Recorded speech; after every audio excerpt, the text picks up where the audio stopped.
Hindi buti nakabayad ka. Remind mo ako maya. Lipagay ko na ba yun?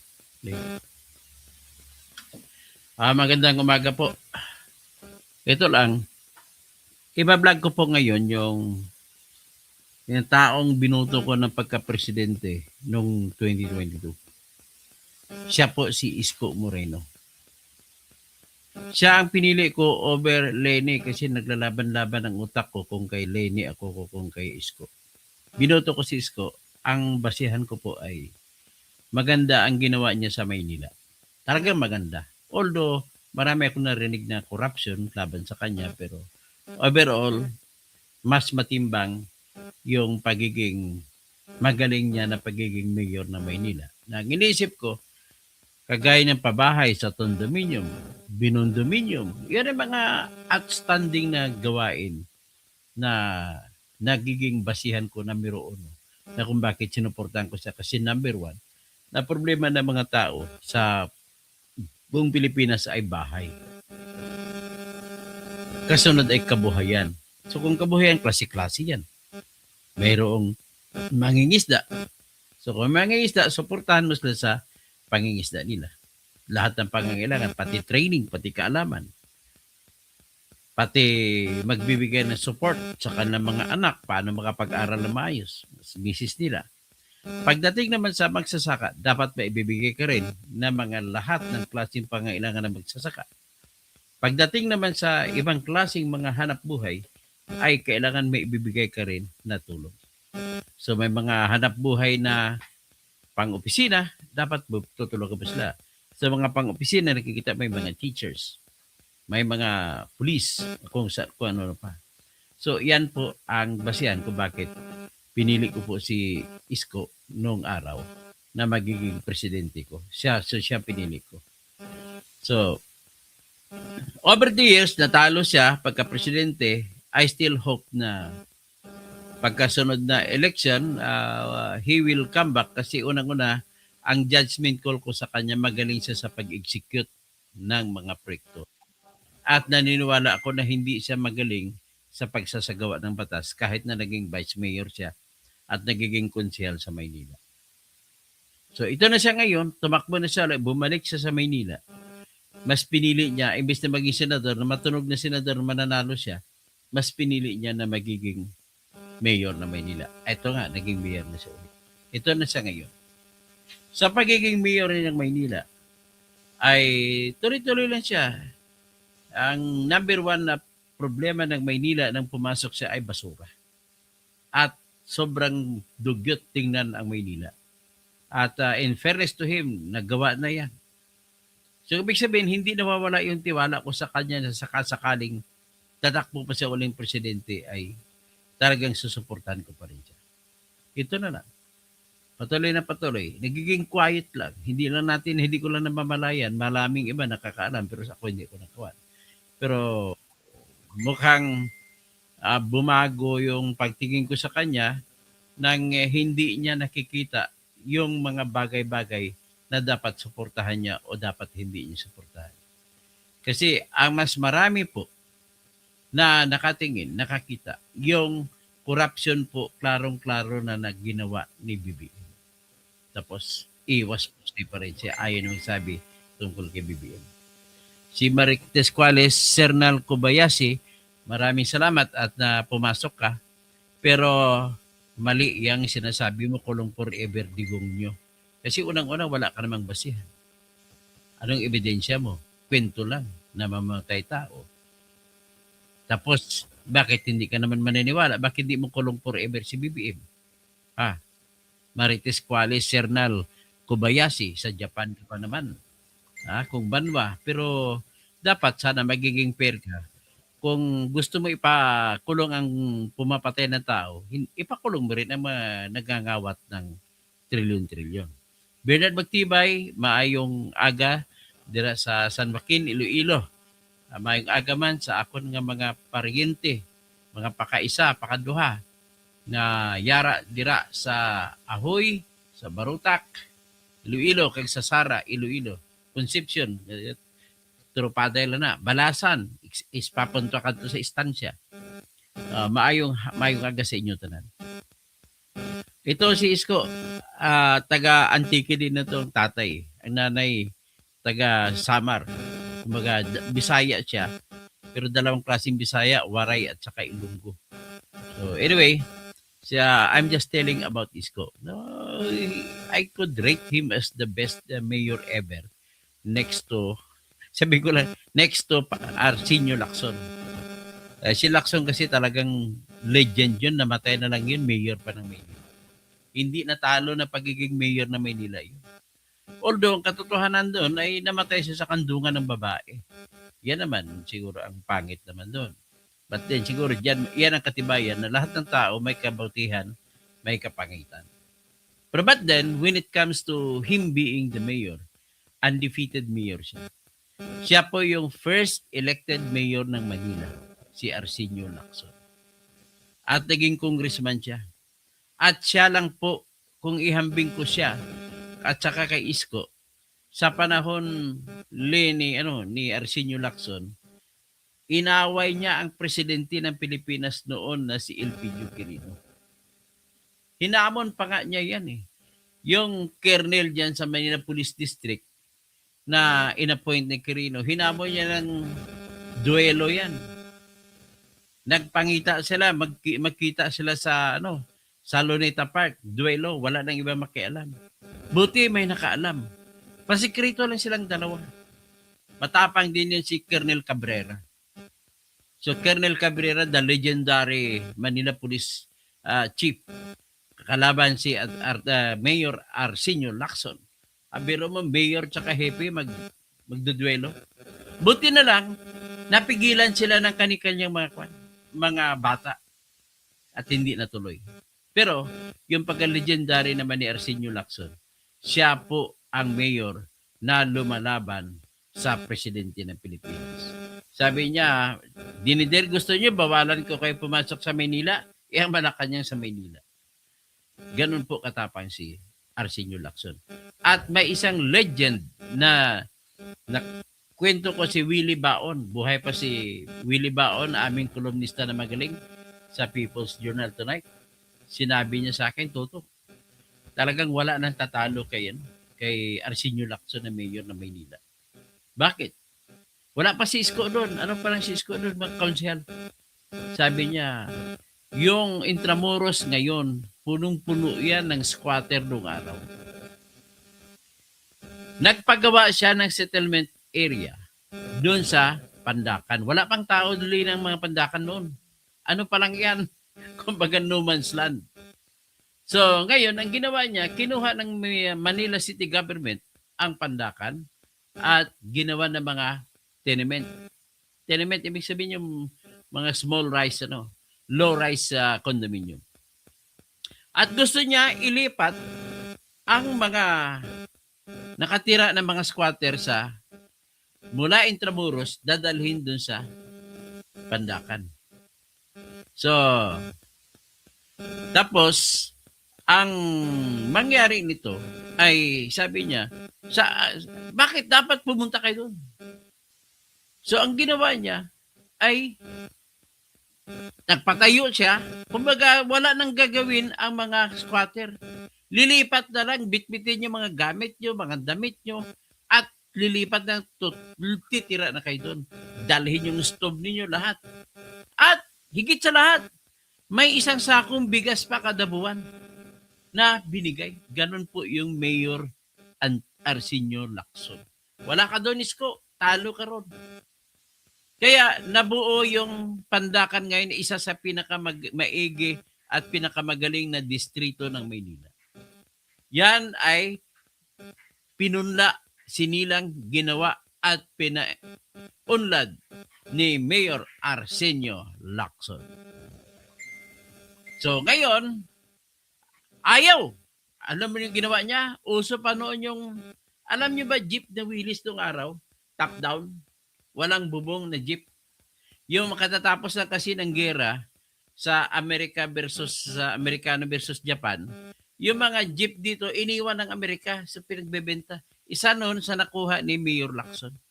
Tapos, hindi pa naman noon stricto sa barel. So nilagay niya yung machine gun sa taas ng jeep. Pumunta siya sa Intramuros. Nag-anunsyo siya. Kailangan lumipat na kayo. Libre bigas, libre tirahan, libre lahat. Sa inyo na magiging inyo na yung bahay. Akalain mo binibigay ang bahay. Hindi pinapakagaya ngayon pabayaran mo pabuwanan. So yun ang ginawa niya. Ayaw. Ang ginawa niya, pinaputukan niya ng machine gun. Brrrr, pero hindi pinatamaan, siyempre. Pinaputukan lang, tinakot niya lang. Nag-isa-isa alsahan ang mga squatter. Lipat sila sa Pandakan. Pagdating sa Pandakan, ayun, mula noon hanggang ngayon, hindi alam na mga taga-Pandakan sa ngayon, na mga huling tubo, na kung sino ang bayani ng Pandakan, na si Arsenio Lacson. So, yan, kinikwento ko yan. Ikumpara ko naman sa condominium at binondominium ni Isko Moreno. Magaling din yun. Diyan nga ako humanga sa kanya. Kaya nga, binuto ko siya nung tumakbo siya ng 2022 pagka-presidente. So, ang kanya naman, ang condominium, binondominium, in-award niya sa mga maralita din. Hindi sa pamamaraan ng persahan. Kundi, pag na-award na, babayad din sila. Pero kukunti lang naman. Pero kung ikumpara mo kayo sa proyekto ni Lacson, libre lahat le. Kada buwan sa loob ng 5 taon, may isang sakong bigas. Ganon po mag-develop ng komunidad. Ganon po magpapaunlad. Kita mo ngayon, isa sa pinakamaunlad na lugar na Maynila, hindi dugyot ang Pandakan. At naging lugar pa yan, naging sikat pa yan, ang ginawa ng lahat ng oil depot nandyan. Lahat ng mga tambakan, imbakan ng mga refined gasoline and diesel, dyan nakalagay. Nilipat na lang. Tinanggal na lang at nilipat na sa Batangas. Kasi sa takot nila sa panahon at Tiensa na mayor, sa takot na baka atakihin ng bigla ng terorista ang Maynila at iyon lamang ang birahin, sunog na ang buo. So, kinikwento ko lang ito para ikumpara ko sa ipamukha ko kay Isko na binuto ko pagka-presidente. Ang ayaw ko sa kanya, ayaw niya i-recognize na talagang may nakawan na nangyari sa Pilipinas. Pakinggan natin siya at pilit siya tinatanong ng mga banateros. Alam mo, mga banateros na hindi ko sila kabagang eh. Nagdedebate rin kami dyan. Si Bantag ang tinitira, inaaway ko din sila. Pero ito nga sa puntong ito, kakampihan ko mga banateros. Yan, pakinggan natin yung interview nila kay Isko. So, Yorme, kanina, nabanggit niyo yung about sa krisis. Sinasabi kasi ng palasyo na wala pa tayo sa krisis. Ano pong masasabi niyo doon? Sinabi ni Presidente, crisis na tayo. Ano lang, may mga confusion lang siguro sa mga message ng ibang ahensya. Tama, dinidepensa niya sa ngayon. Nakalaban niya yan si Bongbong Marcos. Pero ngayon dinidepensa niya. Pero very specific si Presidente. I was there. And I heard it from him. Yung mga salita na yan, dinidisregard niya yung mga katotohanan na lahat ng flood control ay hindi magiging flood control projects kung walang perma si BBM. Dinidisregard niya yung mga lumabas na sigutesa na sa tingin niya ay hindi totoo. Dinidisregard niya yung mga lumabas na mga 18 sundalo na nag-deliver para kay Sandy, pero pinapalabas niya parang hindi totoo. Pero kinikilala niya ang kabaliktaran doon. Kinikilala niya na si Saldico ay talagang dapat parusahan, para dapat kasuhan. Kung kasuhan mo si Saldico, parang mayor ka, kung ang vice mayor mo, ang deputy mo, ninakawan ka, ibig sabihin mangyayari ba yun, nanakawan ka? Ikaw ang boss, makakalusot. Yan ang problema mo, Isko. Nag-isip na ako kung suportahan pa kita o hindi. Na may mga challenges tayo sa nangyayaring krisis na to sa Iran at Amerika at Israel. So, ibig sabihin, Yorme, sinungaling si Anticler. Hindi ko alam sa inyo, hindi ko alam kung sino nagsabi nun eh. Kasi sinasabi ko, Depensa niya talaga si BBM mo. Ang problema kasi sa iyo, ayoko lang sabihin, pero mukhang nabahira na ni BBM ang dangis. Kasi sinasabi ko, yun ang galing kay Presidente Marcos mismo. Dahil I was there. Kaya marami kaming conversation eh. Talagang alam mo ito di ba pababa na kami. Di ba yung SM kahapon? Yes. Yung isang araw. Pababa na kami sa Sagdan. Ihatid ko na siya sa Chikot eh. Doon sa Siruan. Sabi ko, ako, at least ngayon kahit papaano, yung mga taxi, pare, kawawa naman yung mga middle class. That's the exact word of President Ferdinand Marcos Jr. Wala na tong sugar coating That's the exact word. So, he knows. Ang hirap pa sinungalingan nun, lalo na, tenga ko, maaliwanag pa naman siguro ng tenga ko, no? Ito issue kung may krisis o wala. In fairness, I have to give it to the President. He knows that there is crisis. So how do you rate the president with regards to this crisis na nangyayari? Well, Yeah, how do you rate? Ibig sabihin, paano mo titingnan siya? Ano sa tingin mo yung kanyang reaksyon sa pagsolba ng mga problema sa korupsyon? I cannot rate him on the basis of the entire country, no? Kasi I cannot see what's outside of Manila. Yes. But if you ask Manilans, ako personally, I'm really grateful. He's really addressing it. The way we request, the way he acted, the way yung mga initiative niya, tumatama kami. Ito na naman tayo, Dada. Parokyal na naman ang dating ko. Kasi yun talaga eh. Hindi Pero ko pwede Yorme, pagsinungaling yun. Tapos na yung laban eh. Hindi, hindi ko pwede pagsinungaling yung isang bagay na natikman namin mga taga Maynila. Now, with Metro Manila, I don't know. With buong Pilipinas, I don't know. I cannot attest on something that is, Ang problema sa iyo, hindi mo kinikilala yung korupsyon na nangyari. I am not a witness or not experienced the situation. The same thing what we're experiencing in Manila. in terms of Pero yung tanong ko, Bakit? Kung sabi kasi Manila, hindi naman lahat ng Manila kinikwento mo nakatikim. Huwag ka nang magsinungaling. Mamay matatalo ka na sa Maynila dito. yung corruption. Oh. Kasi, syempre, Yung corruption, tingnan natin ano sagot niya sa corruption. Ito ang pinakamainit na issue. Kasi alam naman natin, ang konteksto nito, alam naman natin na hindi pwedeng mangyari ang corruption kung hindi ilalabas ang pera na gagamitin sa flood control. Ngayon ang tanong, sino ang naglalabas ng pera? Di presidente.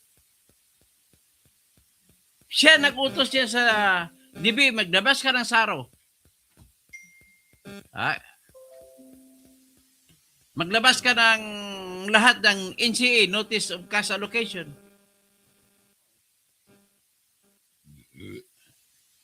So kung ganon, na presidente ang naglabas, alam ka naman na pag kinurakot yon yung nilabas na pera, ay hindi niya alam. Sila nag-implement. Ang nag-implement yan, DPWH. Nasa ilalim niya ang DPWH. Ibig ba sabihin, bulag ka pumipirma? Wala pong ganun. Kung bulag ka pumipirma, huwag ka na maging presidente. Mag-resign ka na.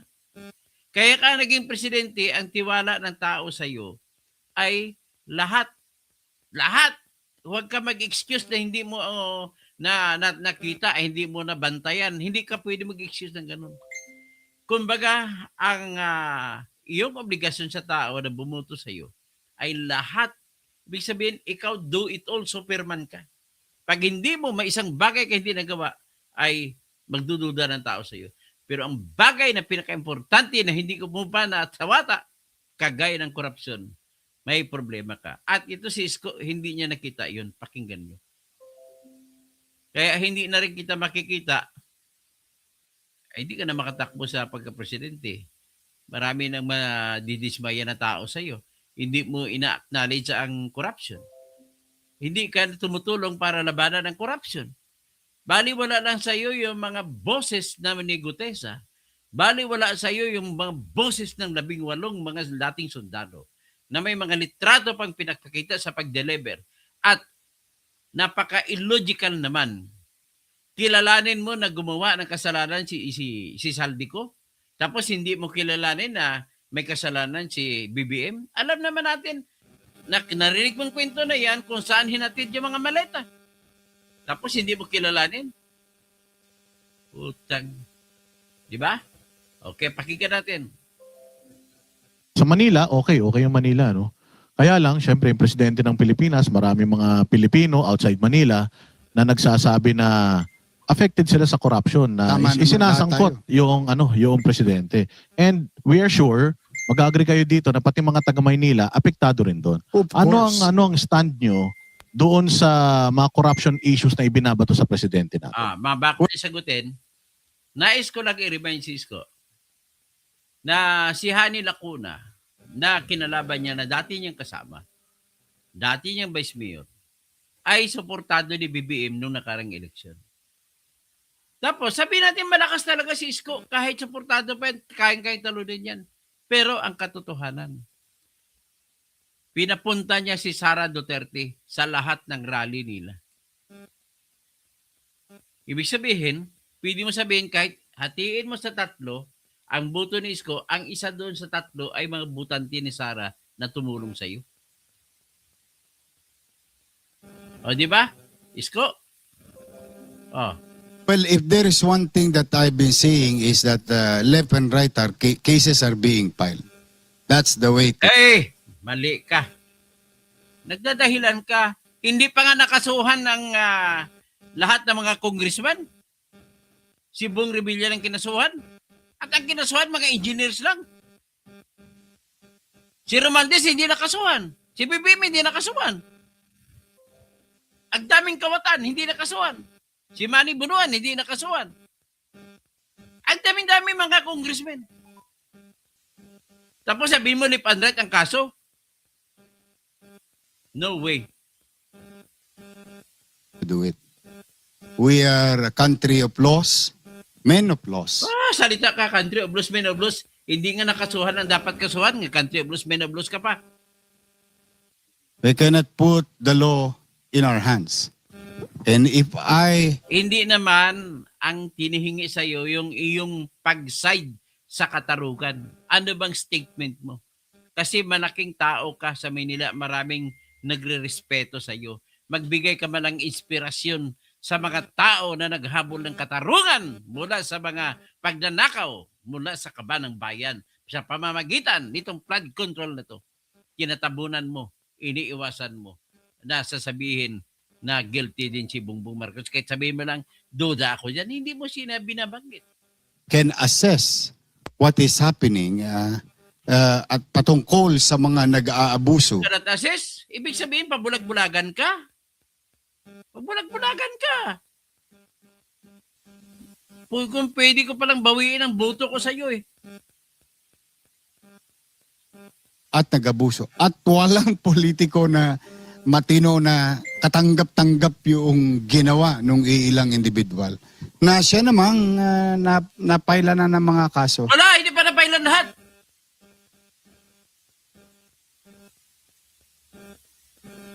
Gumagawa ka pa ng dahilan mo eh. Asa man napail dyan? Si Garjola, pinakamalaking kinanakaw ng mga congressmen. Si Arjo Otayde. Si Patrick Michael Vargas. Si Marvin Rillo. Sa inyo dyan, sa lugar niyo, si Abante. Si Chua. Ang daming nanakaw. Tapos, naalala ko si Chua. Binanatad mo pa nga yung barangay hall na pinatayo ni Chua. Pinagiba mo pa. Tapos hanggang ngayon, asan ang kaso? Grabe.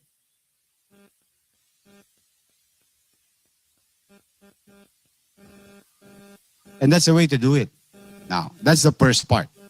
May first part ka pa nalalaman. We go after them. The second part is that like Vince Dison, Secretary of DPWH, and other secretaries is now coming up with a new system. A new system wherein wag na maulit to sa anak natin. So, Oli, sa'yo, sa anak mo, may anak ka na, di ba? Wag na maulit sa kanila to. Ano ba yung system na yan?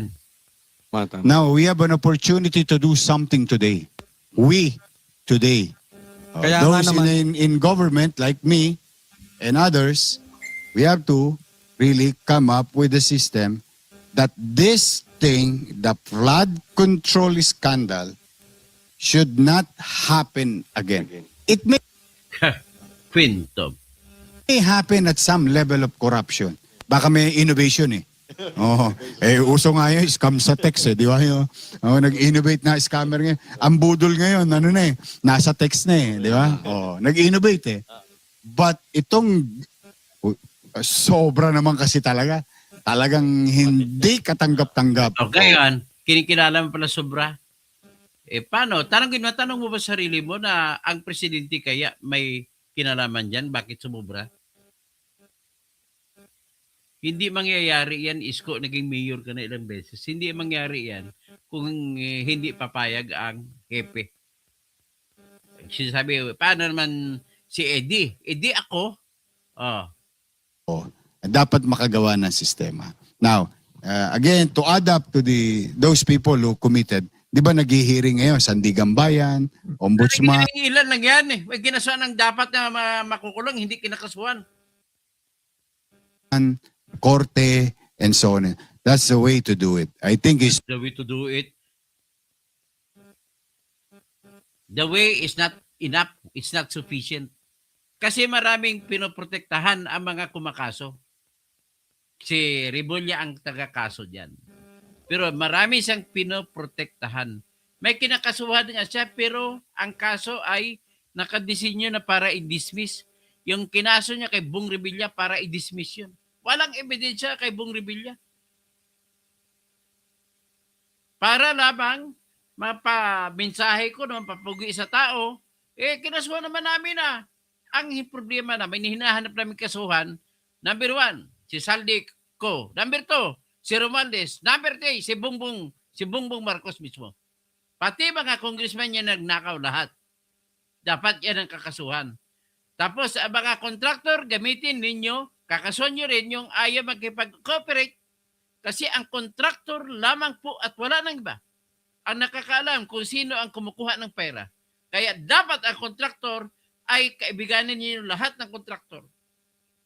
Alokin niyo kapalit ng maigsing kahit daw lang parusa. Gawin siya ng state witness lahat para ituro ang lahat ng mga congressmen, lahat ng mga binibigyan nila ng pera. Si Saldi ko naman ang susi para kay Romualdez at saka kay BBM. Hindi na tabunan mo pa si BBM eh.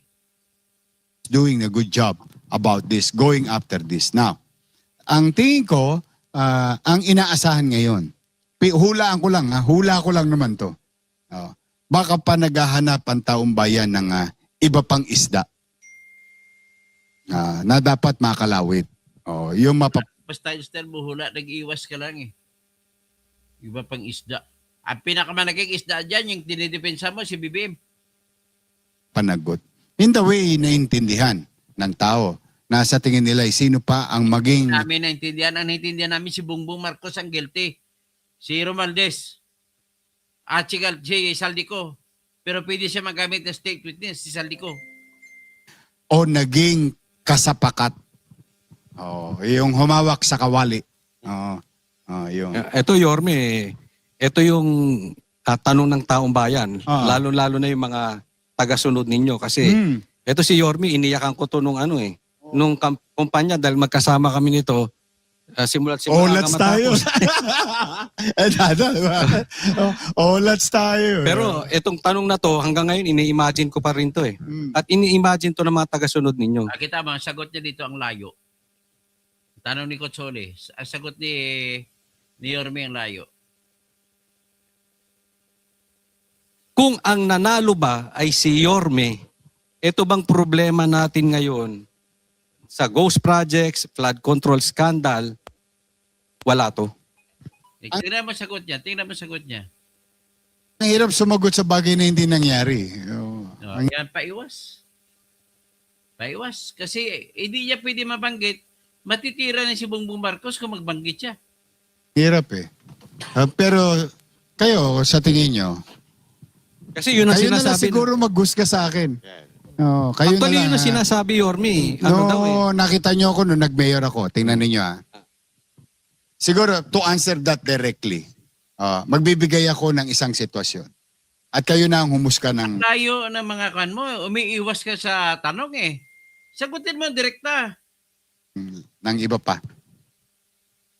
30 years, hindi madaanan ng rekto ang Waluna. Ikaw, tama, holy child ka na sumasakay ka ng Waluna Divisoria, di ba? Hindi na dadaanan. Di ba yung first term ko, pag-assume ko July 1, July 3, bukas na ang rekto at Waluna. 15,000 obstruction. Done. 30 years problem. Nawala. Kaliwat kanan pa nun ng PPP. Pantawid Pamilya. Offer. Kaliwat kanan nun. Nag-umpisang mga paiwatig nun. 2 million a day. 5 million a day hanggang matapos. Ano nangyari? Nalinis. Natanggal. Tanong, nakabalik ba? Kasi ano sabi ko, pag nakabalik sila sa rekto, Soler, Juan Luna, magduda na kayo. Ang layo sagot, ang tinatanong, flood control. Eh. Tumanggap na ako. Di ba? Ay, siguro that answers yun na lang. Hindi ka nag-answer eh. Ganun na lang. So- Mas bahala na kayo mag-gusto. Yorme, tanong, meron po bang ghost project sa Maynila? Yan. Na Pa rin ang sagot niyan. Wala akong nakita, pero ang daming project walang building permit. Yung sa sunog apog lang na pump problem. May bomba pero hindi nga ghost project kasi hindi tinapos. Hindi ko pa nakita. Yun talagang pero pinagigilan mga ko. ghost flood control, wala? Wala pa ako nakita. Sunog apog. Hindi gumagana ang makina, ghost. Para i-pump out ang mga tubig baha. Hindi gumagana. Wala pa. As far as I'm concerned. Kasi yung mga nakita namin, ang dami, di ba? Ang daming project. Billion-billion eh. Billion-billion. Sabi ko, check mo nga yung engineering. Patingin niya ng mga building permit. O wala. Yung kay Abante. Kaya umabot ako hanggang 2022, 23. Hindi mo napansin, hinabol Kasama ko. po ba ito yung sa yung Lahat building sila, lahat. Wala na akong papangalanan. Lahat sila, whether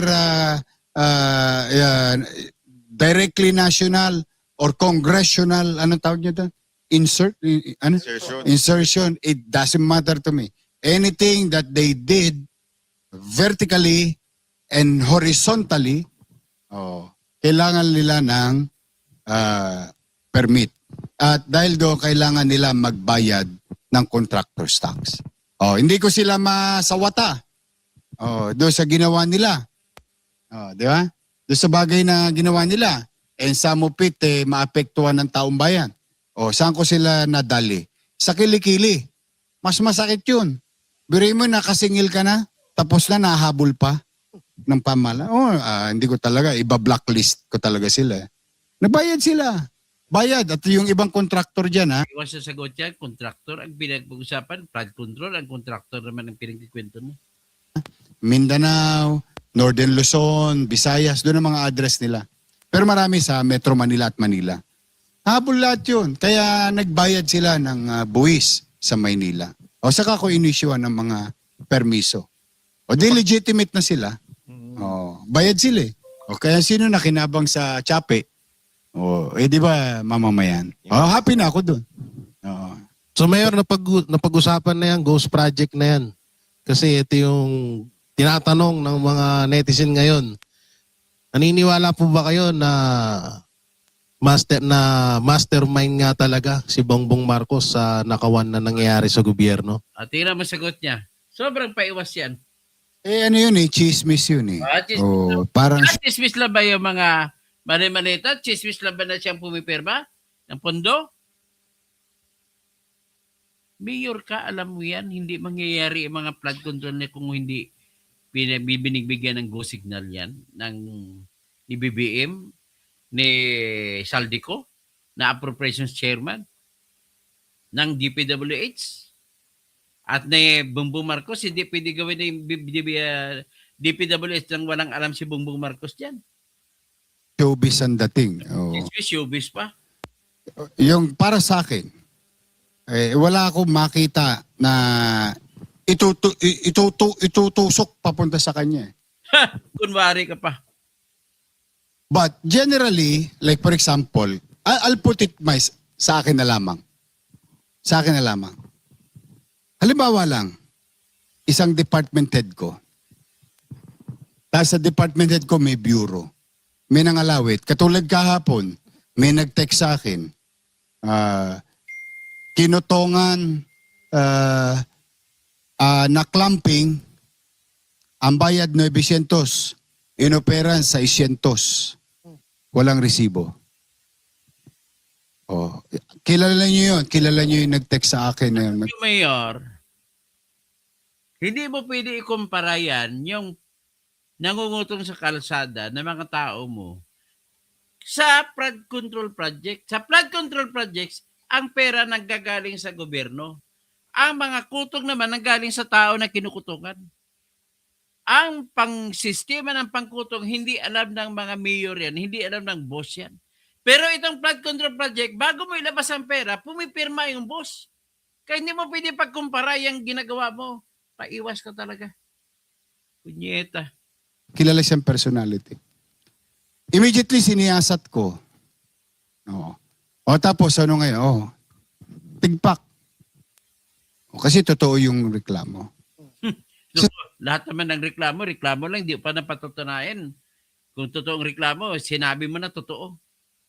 Kawawa naman yung inakusahan kung wala palang ebidensya, naniwala ka lang dun sa nagreklamo. Sabi ko, pag pinabayaan ko yun, yung simula sa Sa flood control project, nanggaling ang proyekto nanggaling sa gobyerno. Ang pagbibiding nanggaling sa gobyerno. At yung nagsamasali sa construction bidding ay alam na lahat ng gobyerno. Pagpalabas ng pera galing sa gobyerno. Kaya hindi pwede mangyari kung ako ay malinis na tao na nagpapatupad. Kung ako presidente, hindi pwede mangyari na kukutungan ako. Ganun na po simple. Kaya nga po, kung ako maging presidente, wala pong makakalusot na bidding-bidding na ganun. baba, papalo kay Oli papalo sa akin. Ako mananagot as leader. Kasi under sila sa executive. Aakuin mo. Aakuin mo yung responsibilidad. Ganun ako. Oh, pero yung ipagtuturo ko yung ibang tao, hindi ko titingnan ang sarili ko, baka mamaya maligaw tayo ng landas. Oh. Kaya may kasalanan ba si President Marcos? Ako tingin ko wala.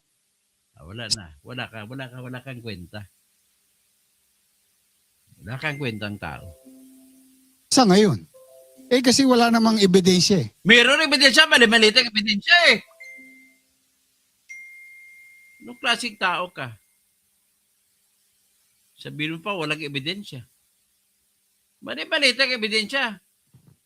Ngayon, may kasalanan ba yung iba? Ay, nakita ko yung mga tinuro. O di ba pinailan ng kaso? Yung sagot ko kanina. Panganat kapailan lahat ng kaso eh. Ugok ka talaga.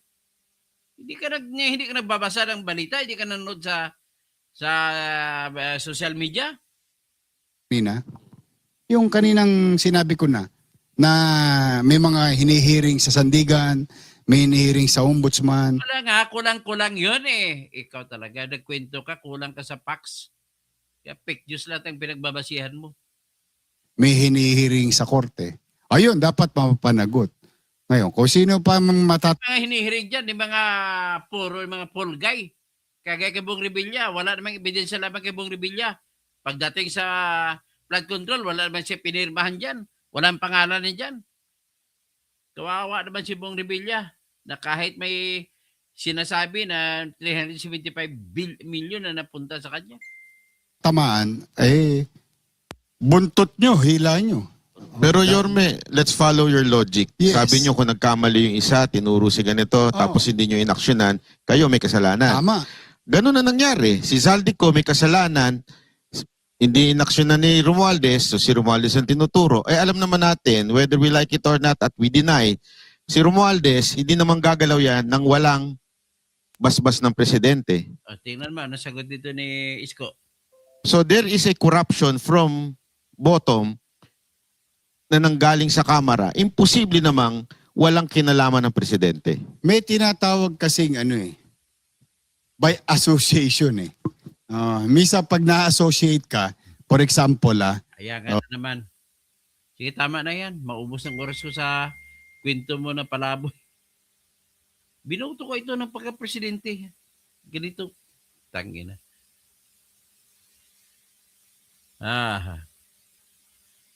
Ganun lang kasimple.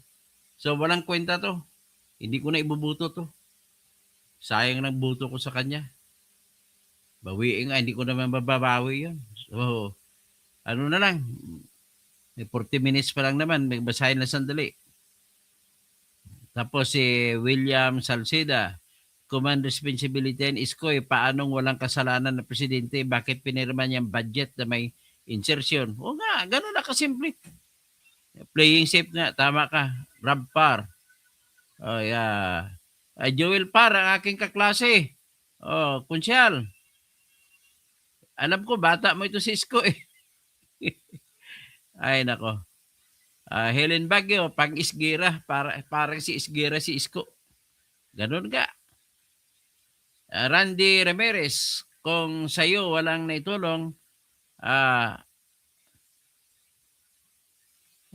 kung sa'yo walang naitulong, hindi ko kailangan, kung sa'yo walang naitulong, hayaan mo na si Yorme. Hindi ko kailangan ang tulong sa akin, ang kailangan ko tulong para sa bayan. Ganun na Randy Ramirez. Alan Miole, lumabas na yung kaliskis niyan, buhaya. Jimbay Lamban, mga Duterte lang talaga mababait sa kanila. So, Ani Estalyo, agree ako sa iyo, sir, walang kwenta sa politiko na to.